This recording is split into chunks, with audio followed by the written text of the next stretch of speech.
Muy bien, nuevo bloque de 678. Vamos a ver el siguiente informe. Tiene que ver con que la Justicia Federal de La Plata condenó a prisión perpetua a 16 represores y a un civil.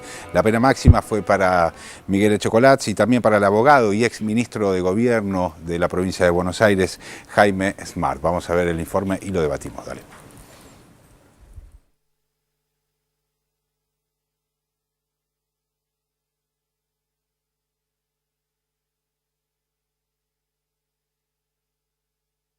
Las condenas por los crímenes cometidos en el circuito Camps. Condenaron a perpetua por crímenes de lesa humanidad cometidos en el llamado circuito Camps, entre ellos Miguel Echecolatz. Condenar a Miguel Osvaldo Echecolatz a la pena de prisión perpetua, inhabilitación absoluta y perpetua.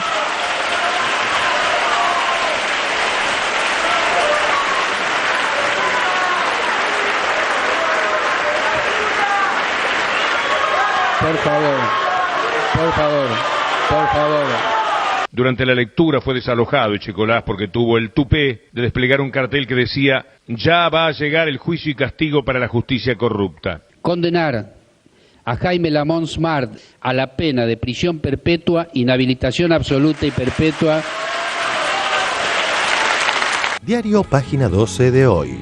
El ministro que recibió perpetua. Jaime Smart, ministro de Gobierno bonaerense durante la última dictadura, es el primer funcionario civil de alto rango condenado por crímenes de lesa humanidad.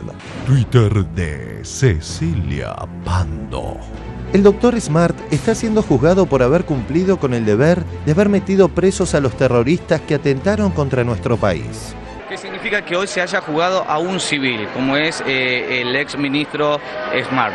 Bueno, porque el reclamo nuestro es de juzgar a los civiles, a todos. A Martínez de Oz, a Klein, a Aleman y a todos esos que robaron y a los que fueron responsables de la desaparición de miles de personas. Jaime Smart, ex ministro de Gobierno de la provincia de Buenos Aires, fue hallado culpable por el homicidio de Jorge Rubinstein, abogado del grupo Greiber, y por 57 privaciones ilegítimas de la libertad. Uno de ellos, que se llama Alberto Cosani, parece que mi testimonio lo ayudó a pensar y al martes siguiente de mi declaración confesó que realmente sí, que habían existido las torturas porque eran necesarias. O sea que a partir de ese momento se terminó el pacto de silencio. O sea, ya Echecolatz no rompió, ¿no? Es decir, ya no se puede decir más que los Greiber no fueron secuestrados, no fueron torturados. A partir de que se comprobó por este tribunal el homicidio de Greiber, es que se estableció la importancia de la reapertura de la causa Papel Prensa. Obviamente, esto no fue destacado ni por Clarín ni La Nación, diarios acusados de ser cómplices en esa compra durante la dictadura. Bueno, también que se investigue el traspaso de Papel Prensa por parte de... Eso también es fundamental, ¿no? El mayor robo cometido durante la dictadura. Sería muy importante que Mañeto y Mitre se avengan a declarar en los juicios, porque hay que demostrar cómo obtuvieron los bienes durante la dictadura grupos económicos al cual les pertenecen La Nación y Clarín. ¿Está recibiendo alguna coacción, algún ofrecimiento, alguna amenaza? Amenaza... como amenaza de muerte, no. Lo que sí estoy recibiendo, ofertas de dinero. ¿Para qué haga qué? Para que firme ciertos papeles. ¿Relacionados con Papel Prensa? Seguramente. Y también la misma gente me ofrece que me ayudaría en un juicio que yo tengo que para mí es fundamental, que está en la corte. Siempre son abogados o familiares que quieren tener las entrevistas o que las tienen conmigo. ¿Familiares suyos? No, familiares del señor Mañeto. Otro de los ejes que se desprendieron de la causa fue el papel del diario La Nación, que, siguiendo la lógica de su accionar durante la dictadura, buscó defender al represor Smart a lo largo del juicio. Además, el tribunal anticipó que denunciará ante la Comisión Nacional de Independencia de la Justicia y de la Comisión de Interpoderes al diario La Nación por considerar que realizó maniobras para presionar sobre el fallo. Diario La Nación. La injusta detención de Jaime Smart. La Nación.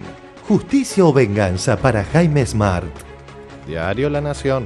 La persecución a Jaime Smart. Queda confiar en que se haga justicia. De lo contrario, no podrá evitarse que muchos entiendan que casi 40 años después, por su actuación en la Cámara Federal en lo penal de la Nación, Smart sea perseguido por un gobierno en el que algunos exterroristas hoy se enseñorean en importantes puestos. Considerando los editoriales y notas periodísticas publicadas por el diario La Nación respecto de lo ocurrido en esta audiencia oral, en las que se publicitan de manera falaz los hechos juzgados, intentando mejorar la situación procesal de uno de los imputados, corresponde poner dicha maniobra en conocimiento de la Comisión Nacional de Independencia Judicial, de la Corte Suprema de Justicia de la Nación y de la Comisión Interpoderes. También los integrantes del tribunal agregaron que van a acompañar esas denuncias sobre el diario La Nación con sobres anónimos que recibieron 2 de los jueces antes de la sentencia. En virtud que lo publicado en ese medio fue el soporte utilizado en las amenazas dirigidas contra 2 miembros del tribunal para presionarlos sobre el sentido del fallo definitivo. Esto está en el fallo y seguramente no será parte de las noticias más leídas. Así La Nación lo cuida para cuidarse ellos mismos. Hace unas semanas nuestro cronista Lucas Martínez entrevistó a Bartolomé Mitre, uno de los dueños de La Nación, quien básicamente se hizo el sota con respecto a su complicidad con la dictadura. Usted dijo en un diario la dictadura del voto en relación a lo que ocurre en la Argentina. Esencialmente vivimos en una dictadura de los votos. Es la peor de todas. Argentina está imitando a Venezuela. ¿A qué se refería con eso? Que no hay una democracia acá. ¿Cree que no hay una democracia? No. ¿Por qué no? Porque no hay legitimidad en la gestión. ¿Ganó por el voto popular? Legitimidad de origen, pero no legitimidad de gestión. ¿El pueblo no es el que da la legitimidad? No, la presidenta es la que no tiene legitimidad. ¿Pero considera una dictadura también la dictadura genocida que le cedió papel prensa a La Nación y a Clarín? Sí, la considero una dictadura. Pero en ese momento no la cuestionaba como una dictadura. Y usted dice... Sí, la cuestionaba todos los días. Ahora veamos algunos títulos del diario La Nación en la época de la dictadura. Asumieron el gobierno los 3 comandantes generales. Oportunamente se nombrará presidente. El teniente general Videla jurará como presidente de la nación. Un duro golpe a la subversión. El presidente habló de la subversión. La cuestionaba todos los días.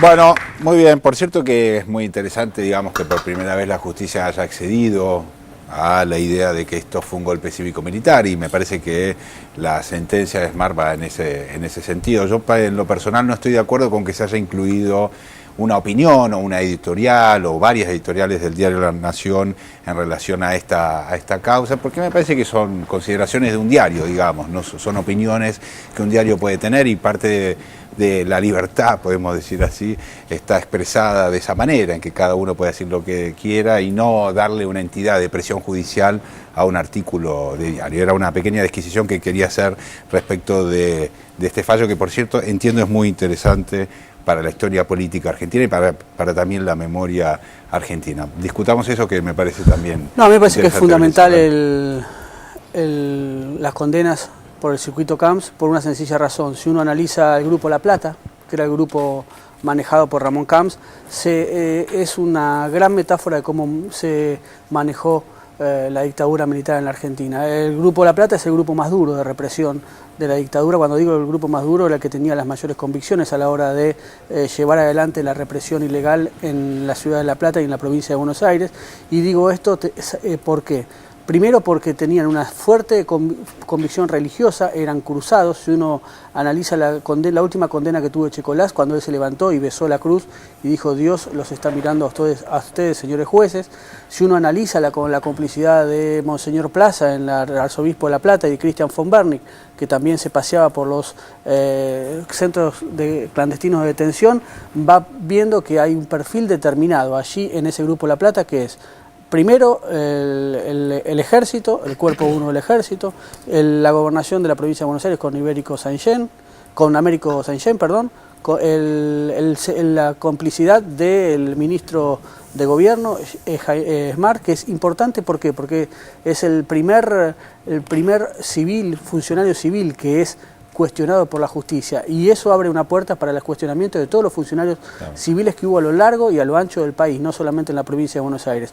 Además, el Grupo La Plata tuvo a su cargo los dos grandes casos. El caso Timerman, que finalmente le valió ser corrido por la dictadura militar de Videla del poder a Camps, y el caso Graiber y el caso Papel Prensa, con lo cual fueron funcionales a dos cosas. Por un lado, el brazo religioso, el brazo represivo, el brazo de los negocios y el brazo político por Smart. Y eso es importante, y también hay que recalcar la composición de la Cámara Federal con Carlos Rosanqui, que viene desde hace años trabajando en lo que es la consecución de justicia en La Plata en función de los casos de lesa humanidad, así también como lo hace la Fiscalía de La Plata, que lleva adelante una tarea impresionante para hacer justicia en la provincia de Buenos Aires. A ver, Juliana.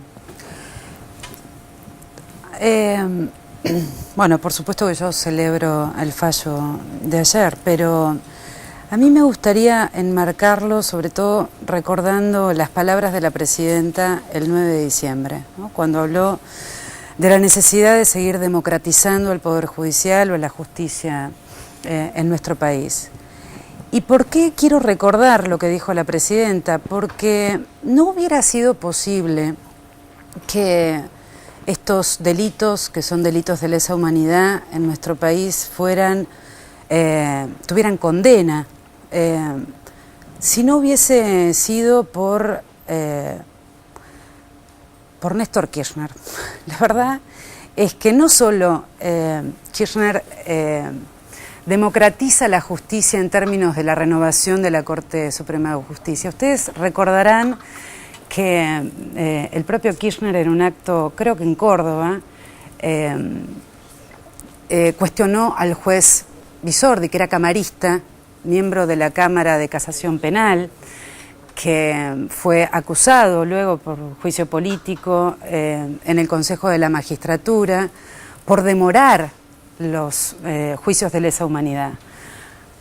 Ese primer pedido, digamos, ¿no? Y esa primera intervención lo que hizo fue poder tener en la Argentina definitivamente, o empezar a tener definitivamente justicia en nuestro país. Justicia, veíamos a Estela de Carlotto, un símbolo de lucha durante años, todavía lo sigue siendo porque hay muchos nietos por recuperar, y no puedo no ligarlo también a lo que sucedió ayer en la Cámara de Diputados y Diputadas, porque además el propio presidente de nuestro bloque, Agustín Rossi, recordaba este hecho sobre Bisordi, haciendo un paralelo sobre la necesidad de seguir democratizando la justicia o algunos sectores de la justicia. Digo, pensando en lo que decía Hernán recién, hablando de los poderes que hay detrás, ¿no? O las ideologías que hay detrás, porque claramente Bisordi tenía una ideología concreta, por eso frenaba y demoraba los juicios de lesa humanidad. Cuando uno ve que ciertos tribunales retrasan, no solo retrasan, ¿no? 10 meses un juicio, 10 meses, 4 horas para dar un fallo, un día tarde para explicar por qué el fallo, digamos, tiene el mismo esquema y la misma matriz. Tiene el mismo esquema y la misma matriz.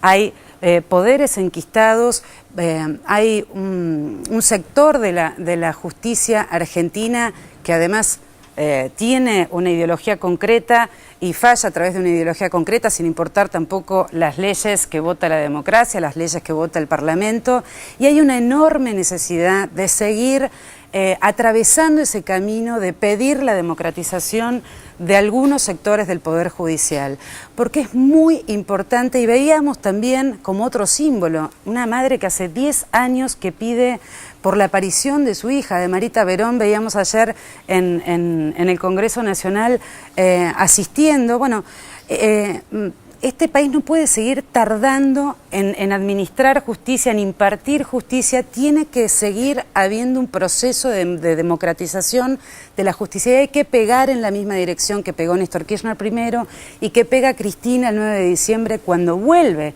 a pedir para más democratización del Poder Judicial, para que ciertos sectores del Poder Judicial realmente puedan absorber las leyes de la democracia e impartir justicia. Son los administradores de la ley, tienen que poder fallar, porque el pueblo argentino es el que espera justicia, es el pueblo en su conjunto el que espera justicia. Así que yo me congratulo del final de este juicio y de la condena de Checolás, y además de un miembro civil. No es el primer tribunal que pone un civil, caratulando por supuesto a la dictadura cívico-militar, ¿no? También estamos asistiendo en Jujuy a la incorporación de Ledesma y de Blaquier como partícipe necesario, ¿no? Seguimos debatiendo en un ratito sobre este tema, vamos a un corte, ya volvemos con más 678, dale. Ya son miles las casas del programa Procrear que están en construcción. Y cada casa es un trabajo en equipo. Se hacen con el esfuerzo de la gente, que fabrica la cerámica en donde miles de mamás probarán si la pasta del domingo está a punto. De los amigos taladores, que suman la madera con las que se hacen esas puertas que siempre están abiertas para los amigos. También los trabajadores del aluminio. Saluden, muchachos, que hacen los marcos de las ventanas por donde entra el sol. Y Julia, del vivero del barrio, donde están las flores que adornan esas ventanas. Se hacen con el trabajo de los que hacen los ladrillos, los que llevan los ladrillos, los que venden los ladrillos. Con las casas de grifería, en donde Juan compró su micrófono. Y los trabajadores de la siderurgia, que suman el hierro para que miles de asadores tengan su aplauso merecido. No serían posibles estas casas sin los aserraderos, que suman la madera para que muchos sueñen sus primeros sueños. Para que estas casas puedan hacerse, necesitamos desde el esfuerzo de las enormes canteras de donde sale el cemento hasta el trabajo de Clemencia, que teje felpudos. O el de Pedro, que pinta enanos de jardín que, dicen las malas lenguas, se mueven solos a la noche. Las 100.000 casas del programa Procrear están hechas de lo mismo, trabajo, y pronto van a generar miles de puestos de trabajo argentino que hacen que cada día crezcamos un poquito más.